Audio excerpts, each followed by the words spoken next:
The problem I have with doing these videos is that I can't wear my glasses because there'll be like a reflection from the light if I wear them, but I can't see without them, so I have no idea what's going on.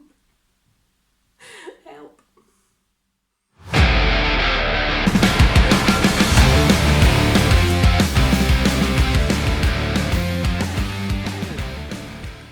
So it's come to that time of year now where we all start thinking about our album of the year lists. It's meant to be a bit of fun. It is a bit of fun, but it's stressful fun. Do you know what I mean by that? Stressful fun. Because there's been that many albums released so far. I mean, we're only on the end of November, and there's still loads coming out on a weekly basis. So there probably will be some that I'm going to miss, which I'll do a video for early next year, I think. But putting together this list has caused me so much stress because I feel bad. I do. I feel bad for the albums that I don't include on my list like a crazy person because I'm worried that I'm going to do them some sort of weird injustice. I don't know, it's just the way I'm wired. But today, what I'm going to do is I'm going to start my top 40 albums of the year. This will be split up into 4 separate videos of 10 albums each, counting down to the big one for number 1. This is just my personal taste for this channel. Today's the first video out of the series of 4, so I will be counting down 40 to 31, and I'll just be talking a little bit about each album, when it was released, who it was released by, and any favourite tracks that I have of the album. Okay, so let's just jump right into it. Okay, so coming in at number 40, Kardashevs' Liminal Rites, released back in June by Metal Blade Records, and they are a very progressive and atmospheric death metal band with a little bit of doom in there as well. Very grand, very layered kind of record. There's various different elements to it. You've got the contrast between the clean and the guttural vocals, and it's almost telling a story. There's a lot of themes around science fiction, introspection, themes of the development of human race through technology and things like that. And overall, it is a very atmospheric album. Very hard, very brutal, very fast. It's also quite melodic in places as well. I really enjoyed this album. I was quite late coming to this album in particular. I didn't actually listen to it properly until a couple of weeks ago, but it's been out since June. It's a stellar album. Favourite tracks in particular off this record are Silvered Shadows, Compost Grave Song, and I quite liked Lavender Calligraphy as well. That was a pretty cool track, but yeah, check it out. Next up at number 39, I have Tersivel, To the Orphic Void. This was released back in February by Uprising Records, an Argentine-Swedish death doom prog metal band.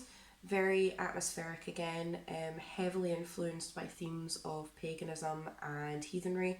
A lot of neoclassical elements and things in there as well. Very sprawling, and it's another one of those albums that likes to tell a story.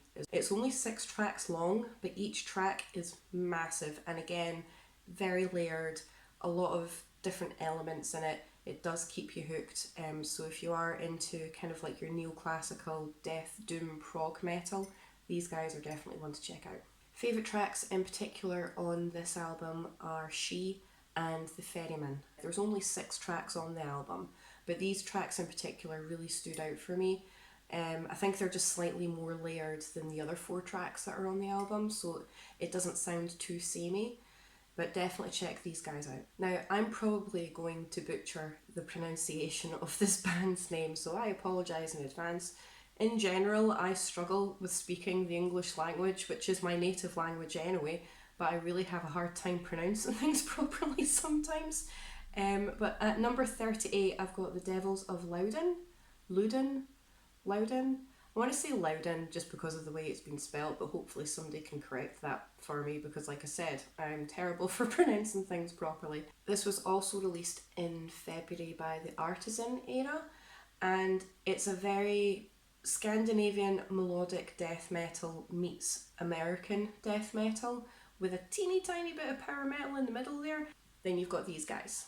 The inspiration for the band's name came from the tales of religious fanaticism and demonic possession in 17th century France, which is something I'm definitely going to be looking into at some point for this channel because that sounds very interesting. Yeah, the tracks that I really liked on this album were Scourge of Beasts, and again, I'm probably going to butcher the pronunciation of this, I'm so sorry. It's Ex Nihilo? I don't know. I'll put the title here because this one, I really liked it.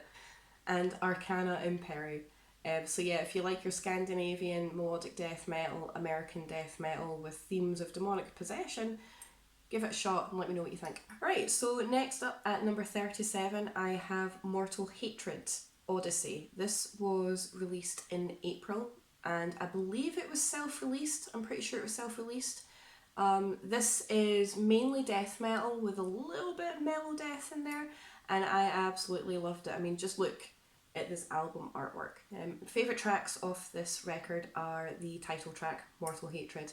I really liked Generation Omega as well, and the next one, the next one, I absolutely loved the title, and I love the opening of it because it's just absolutely insane. It's Ultimate T-Rex Violence. Oh yes, so Ultimate T-Rex Violence was actually the very first track that I listened to on this album purely because of the title. I absolutely loved it, it was brilliant. And the fact that it opens up with a T-Rex roaring and it sounds absolutely insane before it just kicks into absolute mayhem.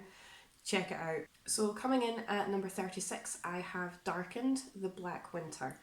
This was released back in May by Edge Circle Productions, and it's just straight up death metal, just insane, in your face, super fast death metal. It just does not take any prisoners whatsoever, and it just blew me away entirely. It does have its moments of melody, it does, and it does have quite a lot of catchy hooks in it, I find, as well. But it's just straight up death metal. Favourite tracks are Flayed, Black Winter, and Plague of Despair. Now, the solo in Plague of Despair just caught me off guard. You know, I absolutely loved that solo. And look at that artwork. Just look at it. It's absolutely brilliant.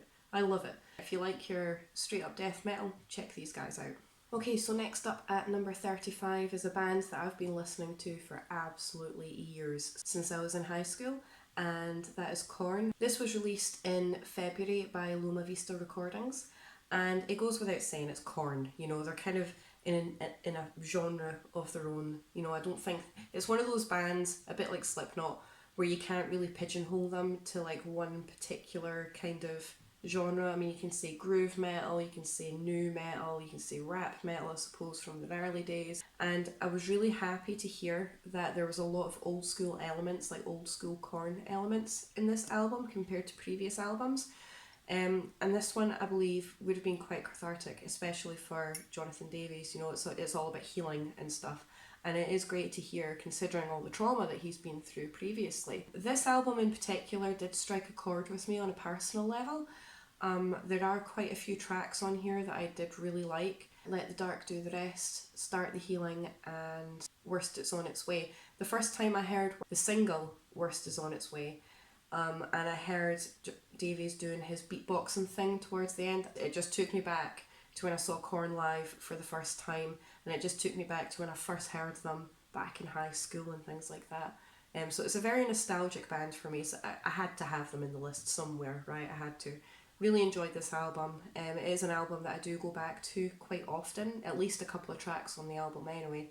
But if you're a Korn fan and you prefer their older kind of stuff compared to the more experimental stuff that they've done over the years, definitely check this album out if you haven't already. Okay, so coming in at number 34, I have my first black metal entry for the list this year, and that's Stormruler, Sacred Rites and Black Magick.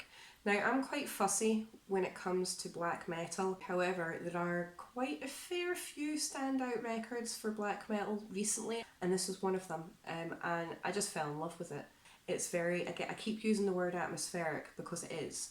It's very atmospheric, it's very sprawling, it's quite a long record, it's about an hour and 14 minutes long, and like their last album, they've separated each track with its own interlude, so you'll have the main track and then you'll have like a little minute and a bit interlude and then the main track again and so on and so forth.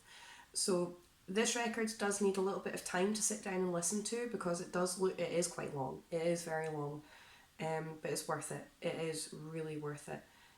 It really catches you. It does have a few symphonic melodic moments, but it's not just a constant barrage of the same thing throughout either. You know, there's something different on each track that really draws you into it. It does create a really intense thematic ambience about it, and it just builds constantly. You know, there's no drop throughout the album, it just builds constantly from beginning to end. Tracks in particular on this album I really liked were the title track and 10 Heralds, 10 Desolations. So if you like your black metal, I highly suggest that you listen to Stormruler. Ooh, we're getting closer to the end. Okay, so coming in at number 33, I have Revocation, Netherheaven. This was released in September by Metal Blade Records, and this is very heavy prog death metal. I was quite late coming to this album, I must admit. Even though it was only released in September, I didn't actually start listening to it until like end of October kind of time. But I love the record now, and I wish I listened to it as soon as it came out. Favourite tracks off the album are Nihilistic Violence, The Ninth Chasm, and The Intervening Abyss of Untold Aeons. Again, look at that artwork. Just look at that artwork. I am a sucker for good artwork when it comes to records. A lot of the time I will look at the album artwork before I look at what genre the band is, and it was the album artwork that really drew me in to this band in particular. And then when I started playing it, I was just like, wow, okay, where has this been? Why have I not listened to this before now? So yeah, definitely check them out. Okay, so coming in at number 32, it's getting exciting, I'm getting towards the end. Coming in at number 32, I have Mystic Circle, and it's a self-titled album, Mystic Circle. Again, this was released back in February. Now this is German black / death metal, so there's like a combination of the two, and it works so well. This is just absolutely saturated in fantasy theme. It's heavy, but it's melodic at times, it's symphonic at times, there's operatic elements to it, it's very dramatic, very theatrical.